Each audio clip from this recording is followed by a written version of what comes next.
باللہ من الشیطان الرجیم بسم اللہ الرحمن الرحیم ان اللہ وملائکتہ یصلون علی النبی یا ایہا الذین آمنوا صلوا علیہ وسلموا تسلیما اللہم صلی علی سیدنا مولانا محمد وعلی آل سیدنا مولانا محمد وبارک وسلم صلاۃ و سلام علیک یا سیدی یا حبیبی یا رسول اللہ صلی اللہ تعالی علیہ وسلم۔ معزز حاضر محترم سامعین کرام، جیسا کہ آپ حضرات بخوبی واقف ہے کہ یہ ماہ مبارک شعبان المعظم کا مہینہ ہے، اور اس مقدس اور متبرک مہینے میں ایک مقدس رات ہے جس کو ہم شب برات کہتے ہیں، جو انشاءاللہ تبارک و تعالی آئندہ اتوار کو، یعنی آنے والے جو اتوار ہے انشاءاللہ تبارک و تعالی اس اتوار کے دن رات میں شب برات انشاءاللہ تبارک و تعالی ہوگی۔ تو اس شب برات کے متعلق، کیونکہ یہ رات کوئی عام رات نہیں ہے، عام راتوں کی طرح رات نہیں ہے، بلکہ یہ رات عظمتوں والی، برکتوں والی، رحمتوں والی رات ہے، اور اس مقدس رات میں اللہ تبارک و تعالی کئی گنہگاروں کی بخشش و مغفرت فرماتا ہے۔ تو اس مقدس رات کو ہمیں کیسے گزارنا چاہیے، اس مقدس رات میں ہمیں کیا خصوصی اعمال کرنا چاہیے، انشاءاللہ تبارک و تعالی مختصر سے وقت میں آپ کے گوشے گزار کروں گا، اور آپ کی بھی ذمہ داری بنتی ہے کہ یہ جو باتیں آپ سنتے ہیں اس باتوں کو اپنے گھروں میں، اپنے دوست احباب میں، اپنے رشتہ داروں میں، اپنے ملنے جلنے والوں تک بھی یہ پیغام پہنچائے، تاکہ انہیں بھی شب برات کی عظمت اور اس کی شان، اس کی رفعت و بلندی معلوم ہو جائے۔ یہ جو مقدس رات ہے، اس مقدس رات کو شب برات کہتے ہیں، اور برات کے معنی ہیں چھٹکارے اور نجات پانے کے، اور مفسرین اکرام نے بیان کیا کہ اللہ تبارک و تعالیٰ نے اس رات کے بہت سارے نام بیان فرمائے، اس رات کے کئی نام ہیں۔ قرآن میں جس طرح اللہ نے اس رات کو لیلۃ مبارکہ یعنی برکت والی رات فرمایا، اور مفسرین کرام نے یہ بھی بیان کیا کہ یہ رات لیلۃ البرات یعنی برات والی رات ہے، اور یہ بھی فرمایا گیا کہ یہ رات لیلۃ الصک یعنی انعام والی رات ہے، یعنی اللہ تعالیٰ بندوں کو انعام عطا فرماتا ہے۔ کون سے بندوں کو اللہ تعالیٰ انعام عطا کرتا ہے؟ اس بندے کو اللہ تعالیٰ انعام عطا کرتا ہے جو بندہ اس رات میں اپنے آپ کو گناہوں سے بچا لے، اور اللہ کی بارگاہ میں اپنے گناہوں سے سچے دل سے توبہ کرے، استغفار کرے، خدا کی بارگاہ میں گناہوں سے سچے دل سے معافی مانگے، اس بندے کو اللہ تبارک و تعالی انعام عطا فرماتا ہے، برکت عطا فرماتا ہے، رحمت عطا فرماتا ہے، اور جہنم سے نجات عطا فرماتا ہے۔ تو یہ ساری رحمتیں اور برکتیں ان لوگوں کو ملے گی جو سچے دل سے اللہ کی بارگاہ میں توبہ کر لے اور استغفار کر لے۔ آپ شب برات کے متعلق مختلف احادیث کریمہ آئی، آپ انشاءاللہ اس رات میں علماء کرام سے سنیں گے کہ اس رات میں بہت سارے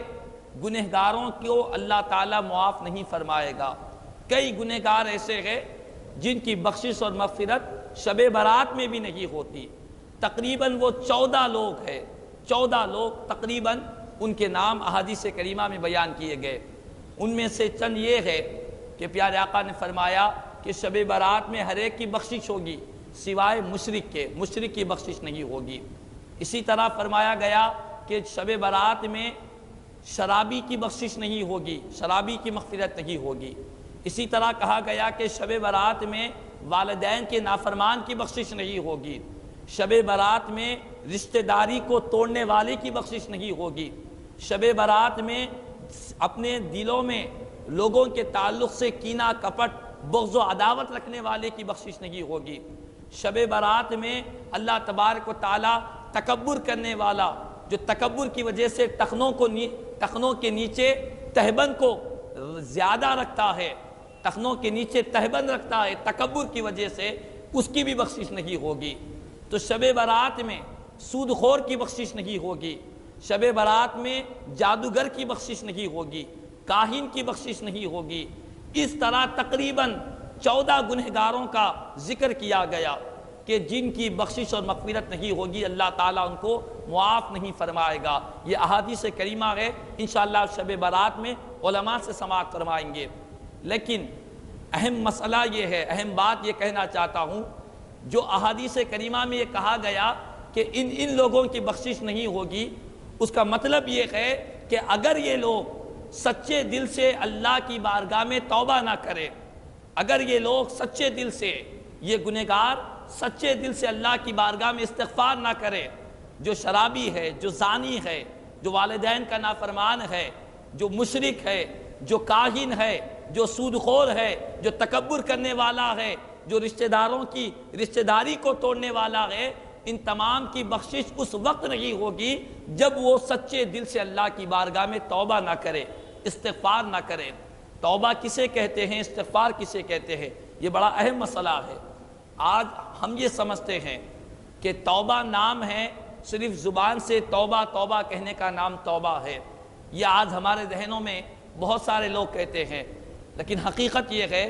کہ صرف زبان سے توبہ توبہ کہنا یہ توبہ نہیں ہے۔ حقیقی توبہ کیا ہے؟ حدیث پاک میں امام جلال الدین سیوطی رحمۃ اللہ تعالی علیہ اپنی تفسیر الدر المنثور میں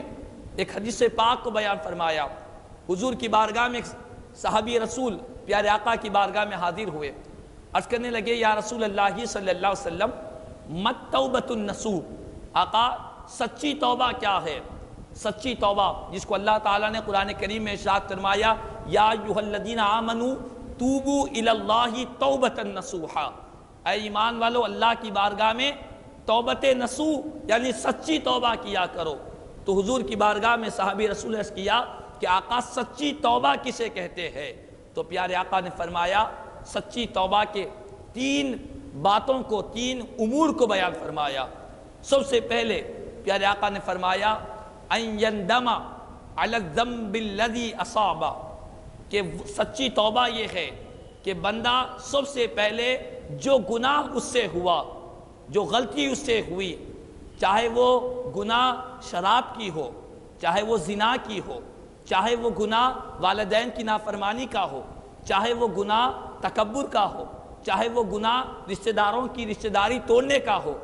جو گناہ بھی اس نے کیا اس گناہ پر اللہ کی بارگاہ میں نادم ہو جائے، شرمندہ ہو جائے، خدا کی بارگاہ میں ندامت اور شرمندگی کا اظہار کرے، دل و جان سے خدا کی بارگاہ میں رجوع ہو جائے اور اس گناہ سے بیزارگی کا اظہار کرے کہ مولا یقیناً وہ عمل جو گناہ میں نے کیا اس گناہ پر میں سچے دل سے نادم ہوں، شرمندہ ہوں، وہ گناہ مجھے نہیں کرنا چاہیے تھا، اس طرح ندامت و شرمندگی کا اظہار کرے۔ یہ پہلی بات پیارے آقا نے بیان فرمائی۔ پھر دوسری بات حضور نے فرمایا کہ جب ندامت اور شرمندگی اللہ کی بارگاہ میں ہو جائے تو پھر فَيَعْتَذِرُ إِلَى اللَّهِ، پھر اللہ کی بارگاہ میں توبہ کرے، عذر پیش کرے، خدا کی بارگاہ میں استغفار کرے کہ مولا وہ گناہ جس پر میں نادم ہوں، شرمندہ ہوں، جو گناہ مجھے نہیں کرنا چاہیے، مولا اس گناہ سے میں تیری بارگاہ میں توبہ کرتا ہوں، تو مجھے معاف کر دے، میری خطاؤں کو درگزر کر دے۔ سچے دل سے اللہ کی بارگاہ میں عذر یعنی اپنے گناہ کی معافی مانگے۔ یہ دو باتیں ہوئی، پہلی بات ندامت ہو، شرمندگی ہو، اور دوسری بات اللہ کی بارگاہ میں توبہ ہو، معافی مانگی جائے خدا کی بارگاہ میں۔ تیسری بات پیارے آقا نے صحابی رسول سے فرمایا وہ گناہ جو اس نے کیا تھا، جس گناہ سے وہ توبہ کر رہا ہے، استغفار کر رہا ہے، اس گناہ سے اتنی نفرت کرے، سچے دل سے ارادہ کرے، پختہ ارادہ کرے کہ مولا میں اس گناہ کی طرف نہیں لوٹوں گا، اس گناہ کا دوبارہ اعادہ نہیں کروں گا، اس گناہ کو دوبارہ نہیں کروں گا۔ جس طرح آقا فرماتے ہیں جس طرح دودھ تھن سے نکل جانے کے بعد، جانور کے تھن سے جب دودھ نکل جاتا ہے تو دوبارہ وہ دودھ تھن میں داخل نہیں ہو سکتا، جانور کی تھن میں وہ دوبارہ دودھ داخل نہیں ہو سکتا، اسی طرح وہ گناہ سے ایسا ارادہ کر لے اس کو ترک کرنے کا، اس کو چھوڑنے کا کہ مولا میں کبھی اس کی طرف نہیں لوٹوں گا، اس کو سچی توبہ کہتے ہیں۔ پہلی بات اللہ کی بارگاہ میں نادم ہو۔ شرائط آقا نے بیان فرمائے 3 توبہ کے، سچی توبہ کے، خدا کی بارگاہ میں نادم ہو جائے، شرمندہ ہو جائے۔ دوسری بات، اللہ کی بارگاہ میں معافی مانگے، استغفار کرے۔ اور تیسری بات، گناہ سے ایسی نفرت کرے، گناہ کی طرف دوبارہ ایسا نہ لوٹے جس طرح دودھ تھن کی طرف، جانور کی تھن کی طرف دودھ دوبارہ نہیں جاتا، اسی طرح وہ گناہ کی طرف کبھی قدم کو نہ بڑھائے، اس کا پختہ ارادہ کرے۔ اس کو سچی توبہ کہتے ہیں۔ تو شب برات میں بخشش اور مغفرت، رحمت اور برکت، جہنم سے نجات، خدا کا انعام، یہ تمام تر چیزیں اس شخص کو ملے گی جو خدا کی بارگاہ میں سچے دل سے توبہ کرے گا، استغفار کرے گا، معافی مانگے گا۔ اور سچی توبہ کہتے ہیں انسان نادم ہو جائے گناہ پر اور خدا کی بارگاہ میں معافی مانگے اور دوبارہ گناہ نہ کرنے کا پختہ ارادہ کرے، اس کو سچی توبہ کہتے ہیں۔ تو اس سچی توبہ کے ساتھ اگر کوئی شرابی بھی ہے،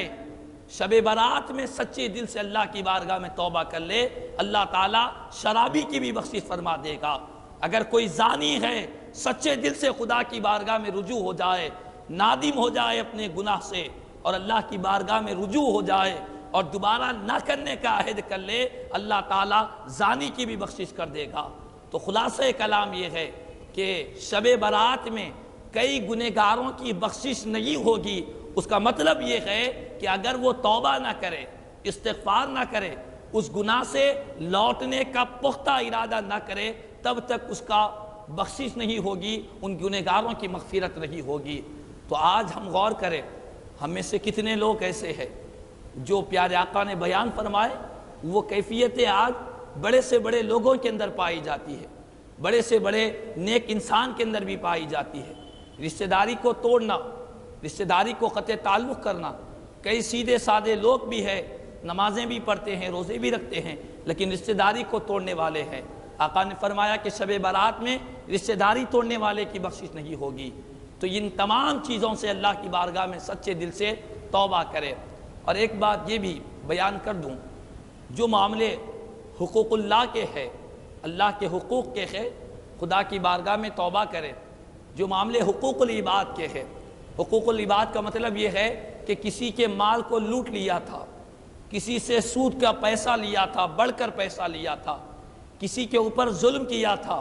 ماں باپ کو ٹھیس پہنچایا تھا، تو اس کے بارے میں علماء کرام فرماتے ہیں کہ اگر کوئی واقعے میں دنیا سے اچاٹ ہو کر، دنیا سے بیزار ہو کر خدا کی رحمت کا طلبگار ہے، خدا کی بارگاہ میں مغفرت مانگ رہا ہے، حقیقت میں کوئی جنت سے نجات چاہتا ہے، تو علماء فرماتے ہیں جن جن لوگوں کا اس نے دل توڑا ہے ان کو خوش کر لے، ان سے معافی مانگ لے، اور اگر کسی کا حق دبا دیا تھا تو اس کا حق اس کو ادا کر دے، کسی کے مال کو چھین لیا تھا اس کا مال اس کو دے دے،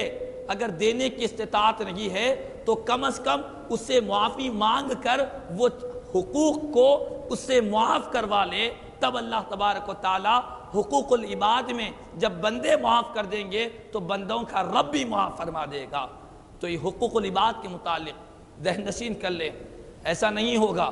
کہ ہم نے ماں باپ کو ٹھیس پہنچایا، ہمارے ماں باپ ہم سے ناراض ہے اور ہم اللہ کی بارگاہ میں عرض کریں مولا تو ہم کو معاف فرما دے۔ یہ کامل توبہ نہیں ہے۔ کامل توبہ یہ ہے کہ ماں باپ کا دل توڑا، ماں باپ کو اذیت پہنچایا تو پہلے ماں باپ سے معافی مانگے، پھر اللہ کی بارگاہ میں عرض کرے کہ مولا میرے گناہ کو معاف فرما دے جو میں نے والدین سے نافرمانی کی تھی، ان کے دل کو خوش کرے۔ کسی رشتہ داروں کو گالی گلوچ کیا تھا ان سے معافی مانگ لے۔ یقیناً یہ چیزیں بندوں سے معافی مانگنا، بندوں کے حقوق معاف کروا لینا، یہ ہمارے سینوں پر بھاری ہوتا ہے، نفس تیار نہیں ہوتا، شیطان یہ ہونے نہیں دیتا کہ میں کس کے سامنے کیوں جھکوں، رشتہ داروں سے کیوں معافی مانگوں۔ شیطان اس عمل کی طرف ہماری ہمت اور ہمارے حوصلے کو بڑھنے نہیں دیتا، کیونکہ شیطان اور نفس کی یہ چکر ہے کہ انسان کا نفس ہمیشہ موٹا رہنا چاہتا ہے، انسان یہ چاہتا ہے کہ میں کسی کے سامنے جھکوں نہیں، اسی لیے شیطان یہ کام کرنے نہیں دیتا۔ لیکن جس کے دل میں حقیقت میں خدا کا خوف پیدا ہو جائے، جس کو دل میں حقیقت میں قبر کی تاریکی کا ڈر پیدا ہو جائے، جس کو حقیقت میں جہنم کے عذاب کا ڈر جیسا ہونا چاہیے ویسا پیدا ہو جائے، اس کے لیے کوئی چیز مشکل نہیں ہے۔ وہ ہر ایک سے، بچوں سے، بڑوں سے، بوڑھوں سے، ہر ایک سے معافی مانگے گا۔ معافی مانگنے میں وہ شرم اور عار محسوس نہیں کرے گا۔ جس کے دل میں سچی طلب ہو جائے کہ خدا مجھ کو معاف فرما دے اور جہنم کے عذاب سے بچ جائے۔ تو بہرحال یہ آنے والی رات بخشش کی رات ہے، مغفرت کی رات ہے، انعام کی رات ہے۔ ہماری ذمہ داری بنتی ہے اس بخشش کو حاصل کرے، اس انعام کو حاصل کرے، اس مغفرت کو حاصل کرے۔ وہ کب حاصل ہوگی؟ جب ہم اللہ کی بارگاہ میں سچی توبہ کیا کرے، توبہ کے جو شرائط ہے ان شرائط کے ساتھ کامل توبہ کریں۔ اللہ تعالیٰ اپنے فضل و کرم سے ہماری بھی بخشش بھی فرما دے گا، ہم کو انعام بھی عطا کرے گا، اپنی مغفرتوں سے ہمیں نوازے گا۔ تو اس مقدس رات کو ہمیں غنیمت سمجھتے ہوئے اللہ کی بارگاہ میں سچے دل سے استغفار کرنی چاہیے، توبہ کرنی چاہیے، اللہ کی بارگاہ میں رجوع ہو جانا چاہیے۔ اور بعض ذہنوں میں یہ خیال بھی پیدا ہوتا ہے، بعض حضرات کا خیال بھی ہے کہ ہم خدا سے کیوں معافی مانگے، ہم تو بہت اچھے آدمی ہیں، ہم نے کبھی کسی کا مال نہیں ڈبایا، ہم نمازیں پڑھتے ہیں، ہم نیکیاں کرتے ہیں، ہم کیوں اللہ کی بارگاہ میں مغفرت کرے؟ مغفرت کی دعا مانگنے والے ہیں تو وہ گنہگار مانگنا چاہیے، شرابی کو مغفرت کی دعا مانگنی چاہیے، زانی کو مغفرت کی دعا مانگنی چاہیے، اور قاتل کو مغفرت کی دعا مانگنی چاہیے۔ ہم کیوں مغفرت کی دعا کریں؟ یہ شیطانی خیال، شیطانی وسوسہ، شیطان عبادت گزاروں کے اندر اور جو لوگ سیدھے سادے لوگ ہیں ان کے اندر شیطان اس طرح کے مکر و فریب ڈالتا ہے۔ ہم تو اچھے آدمی ہیں، سیدھے راستے پر ہے، لیکن یاد رکھ لے ہم چاہے کتنے بھی اچھے ہو، ہم چاہے کتنی بھی عبادتیں کریں، خدا کے قریب میں خدا کا قرب اسی بندے کو عطا ہوتا ہے جو بندہ جتنی نیکیاں کرتا جاتا ہے اتنا اپنے آپ کو گنہگار تصور کرتا جاتا ہے، خدا کی بارگاہ کا مجرم تصور کرتا رہتا ہے۔ اس کی اگر آپ کو ایک مثال دوں، حضرت امام اعظم ابو حنیفہ رضی اللہ تعالیٰ عنہ، یہ مہینہ شعبان المعظم کا مہینہ ہے، 2 مہینے کو آپ کو وصال مقدس ہوا، اسی مناسبت سے امام اعظم ابو حنیفہ رضی اللہ تعالیٰ عنہ کی عبادت کا کیا معاملہ تھا؟ آپ 5 وقتہ نمازیں سنن و نوافل کے ساتھ تو ادا کرتے ہی کرتے، لوگوں کو علم دین کی پہنچاتے ہی پہنچاتے، لیکن عبادتوں کو جو معاملہ ہے، خطیب بغداد نے تاریخ بغداد میں بیان فرمایا کہ حضرت امام اعظم ابو حنیفہ رضی اللہ تعالیٰ عنہ روزانہ رات میں عشاء کی نماز کے لیے جو وضو فرماتے، عشاء کی نماز کے لیے جو وضو فرماتے، نماز عشاء کے وضو سے رات بھر عبادت کرتے، قرآن کی تلاوت کرتے، نماز پڑھتے، ساری رات میں فجر کی اذان تک عشاء کے وضو سے فجر کی نماز ادا کرتے۔ یہ آپ نے 1 نہیں 2 نہیں 40 سال تک پابندی سے یہ عمل کیا، 40 سال تک عشاء کے وضو سے نماز فجر ادا فرماتے، ایسی کثرت سے عبادت کیا کرتے۔ اور یہی نہیں، جب آپ رات میں قرآن پڑھنے کے لیے نماز میں کھڑے ہوتے تو ایک رکعت میں پورا قرآن مجید کی مکمل تلاوت فرماتے، ایک رات میں قرآن مجید کی تلاوت فرماتے۔ اور یہی نہیں، خطیب بغدادی نے تاریخ بغداد میں لکھا کہ آپ جس مقام پر آپ کا وصال مقدس ہوا، امام اعظم ابو حنیفہ رضی اللہ تعالیٰ عنہ جن کے آپ اور ہم پیروی کرتے ہیں، جس مقام پر آپ کا وصال مقدس ہوا، اس مقام پر آپ نے 1 نہیں 2 نہیں 7000 مرتبہ قرآن مجید کا ختم کیا ہے، 7000 مرتبہ قرآن کی تلاوت کی ہے۔ جہاں پر آپ کا وصال مقدس ہوا، جہاں آپ کی مزار مقدس ہے، وہاں پر آپ نے بیٹھ کر اسی مقام پر، اس کے علاوہ سفر میں کیا پڑھے اس کا کوئی حساب نہیں، اسی مقام پر بیٹھ کر آپ نے 7000 مرتبہ قرآن کی تلاوت فرمائی۔ وہ امام اعظم ابو حنیفہ رضی اللہ تعالیٰ عنہ جو 40 سال تک نماز عشاء کے وضو سے فجر کی نماز ادا کرتے، روزانہ رات میں 1 رکعت میں مکمل قرآن کی تلاوت کرتے، جو اپنے وصال کی جگہ پر آپ نے 7000 مرتبہ قرآن کو ختم کیا، وہ امام اعظم ابو حنیفہ رضی اللہ تعالیٰ عنہ روزانہ رات میں جب اللہ کی بارگاہ میں کھڑے ہوتے تو اب خدا کی بارگاہ میں اپنے آپ کو ایک مجرم تصور کرتے، اپنے آپ کو سب سے بڑا گنہگار تصور کرتے۔ اتنی عبادتیں ہونے کے باوجود، اتنی نمازیں ہونے کے باوجود، اتنی تلاوت قرآن ہونے کے باوجود اللہ کی بارگاہ میں سب سے بڑا مجرم تصور کرتے، اور خدا کی بارگاہ میں جب کھڑے ہوتے تو اتنا روتے خوف خدا کی وجہ سے، خشیت الہی کی وجہ سے، اتنے آنکھ سے آنسو بہاتے، اتنا کثرت سے روتے کہ آپ کے رونے کی آواز لوگوں کو باہر پڑوسی سنتے تو پڑوسیوں کو آپ پر ترس آنے لگ جاتا۔ اللہ اکبر، پڑوسی ترس کھانے لگتے، اتنی آپ کثرت سے گریہ وزاری کرتے۔ تو معلوم یہ ہوا اگر ہم آج اپنے آپ کو کچھ نمازیں پڑھ کر، کچھ خیر کے کام کر کر، کچھ صدقات و خیرات کر کر، لوگوں سے کچھ میٹھی باتیں کر کر اگر ہم آج اپنے آپ کو اچھا اور نیک تصور کر رہے ہیں تو یہ بھی شیطان ہم کو دھوکہ دے رہا ہے، شیطان یہاں پر بھی ہم کو دھوکے میں ڈال رہا ہے، کیونکہ پیارے آقا نے فرمایا ان الشیطان یجری مجری الدم، لوگو شیطان تمہارے خون کے دوڑنے کی جگہ دوڑ رہا ہے، یعنی شیطان کا اثر تمہارے اندر اتنا موجود ہے وہ کبھی بھی کسی بھی طرح تم کو پھٹکا سکتا ہے، راہ راست سے تمہارے قدموں کو ڈگمگا سکتا ہے۔ اسی لیے ضرورت اسی بات کی ہے، یہ تصور ہم ہرگز نہ کریں کہ ہم بہت اچھے آدمی ہیں، ہم نیک ہیں، ہم کو توبہ کی کیا ضرورت، ہم کو استغفار کی کیا ضرورت، توبہ کرنا ہو تو شرابی کرے، زانی کرے، ظالم کرے، قاتل کرے، ہم نمازیوں کو کیا ضرورت نہیں۔ جو بندہ جتنا خدا کا قرب حاصل کرتا ہے اللہ تعالیٰ اس کو اپنا خوف عطا کرتا ہے۔ خوف خدا، خشیت الہی، یہ اللہ کی ایک بہت بڑی نعمت ہے جو اللہ تعالیٰ اپنے پسندیدہ بندوں کو عطا کرتا ہے۔ قرآن کریم میں اللہ نے فرمایا انما یخشی اللہ من عبادہ العلماء، قرآن میں اللہ نے فرمایا کہ لوگو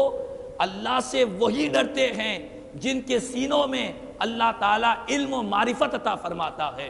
یہ نہیں فرمایا کہ زانی ڈرتے ہیں، شرابی ڈرتے ہیں، ڈرنا تو شرابی کو چاہیے، زانی کو چاہیے، قاتل کو چاہیے، نہیں، یہ خوف خدا، خشیت الہی، یہ خدا کی عظیم نعمت ہے، اللہ تعالیٰ اپنے پیارے بندوں کو عطا فرماتا ہے۔ جو جتنا خدا کے قریب جاتا ہے، خدا کا قرب حاصل کرتا جاتا ہے، اللہ تعالیٰ اس بندے کو اپنا اتنا قرب عطا فرماتا ہے، اتنی خشیت عطا فرماتا ہے۔ تو بہرحال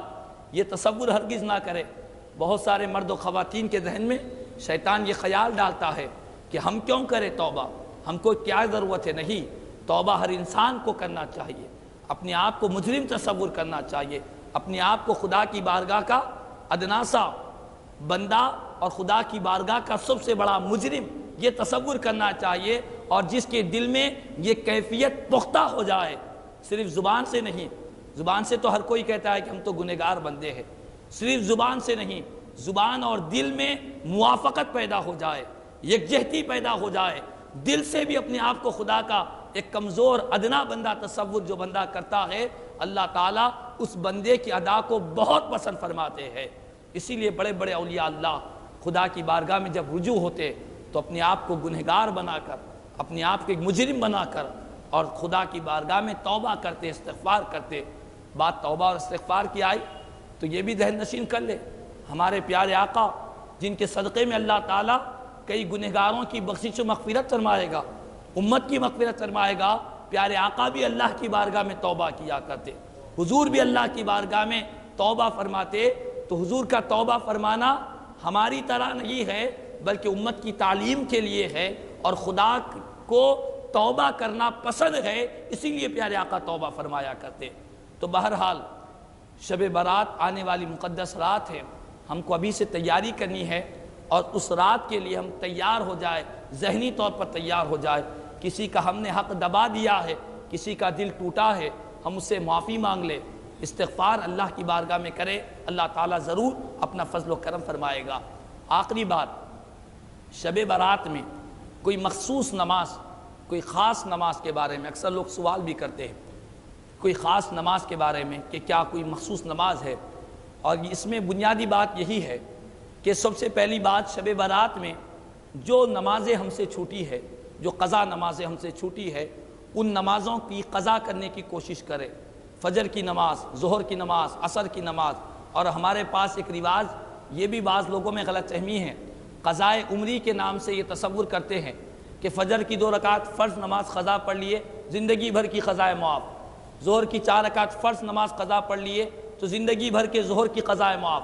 یہ قضائے عمری اس کو کہتے ہیں، یہ قضائے عمری یہ نہیں ہے۔ قضائے عمری ایسا نہیں ہوتا کہ ایک مقدس رات میں آپ ایک نماز پڑھے ساری نمازیں معاف ہو گئی، یہ تصور غلط ہے، باطل ہے۔ علماء نے اس کا رد فرمایا، کتابوں میں باضابطہ لکھا گیا، یہ عوام کی سوچ ہے، یہ غلط سوچ ہے، ایسا نہیں ہے۔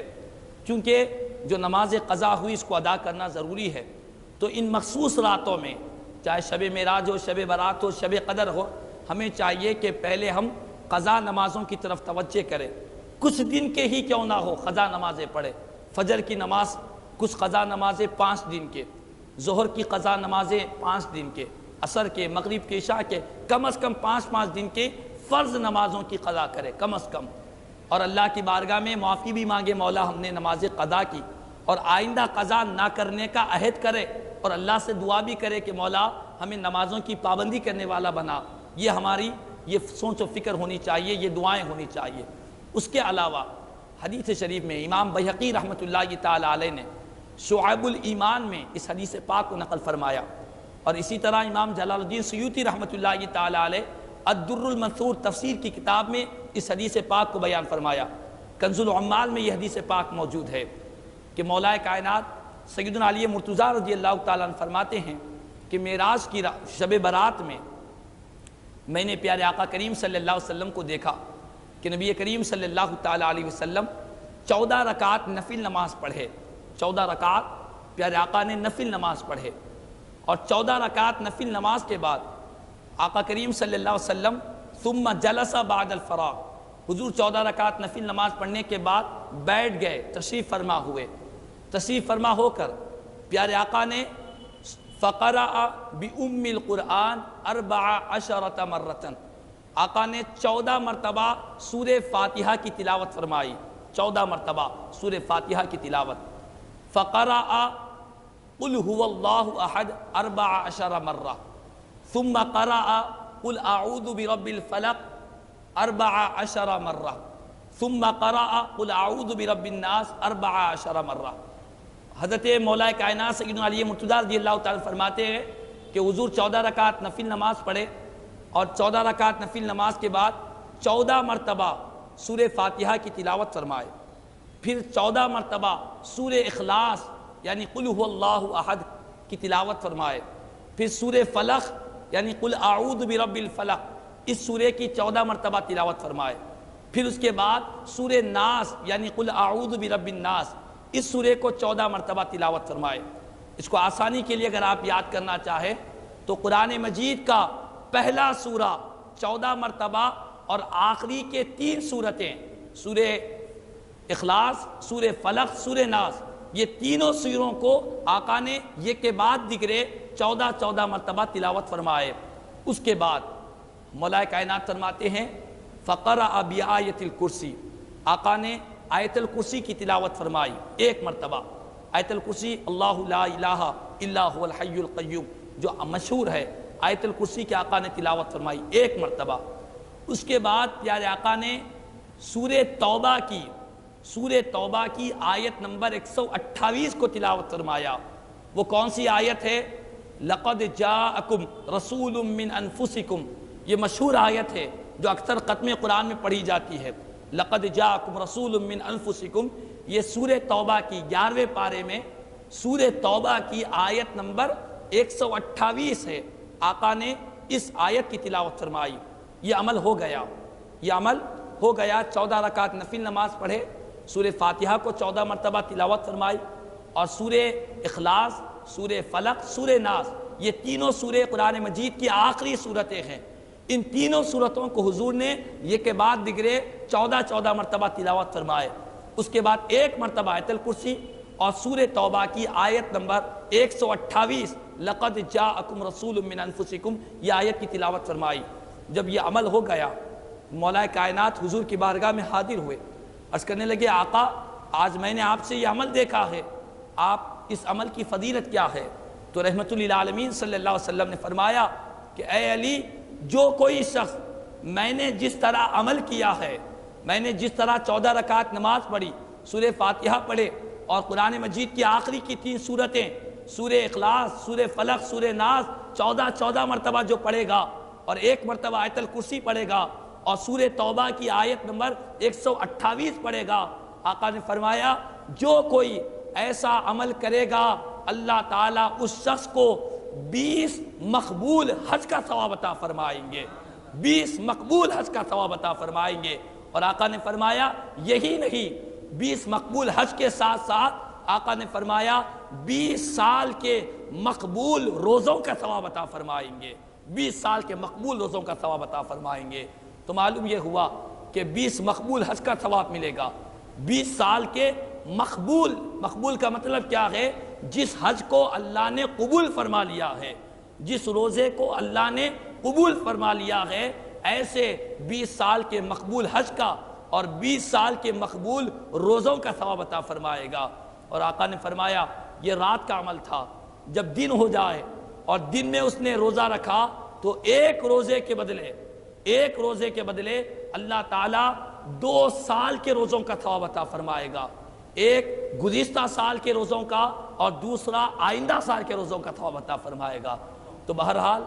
اس مقدس رات کو ہمیں غنیمت سمجھنا چاہیے اور یہ جو مخصوص نفل نماز ہے اس کا عمل کرنا چاہیے تاکہ اللہ تبارک و تعالی ہمیں شب برات کی برکتوں سے مالا مال کرے۔ اللہ تبارک و تعالی سے دعا ہے اللہ تبارک و تعالی ہم تمام کو پیارے آقا کریم صلی اللہ علیہ وسلم کے فرمانے عالی شان کے مطابق ہمیں شب برات میں خدا کی رحمتیں، برکتیں، مغفرتیں لوٹنے اور اس کو حاصل کرنے کی توفیق عطا فرمائے۔ کہنے سننے سے زیادہ مجھے اور ہم تمام کو عمل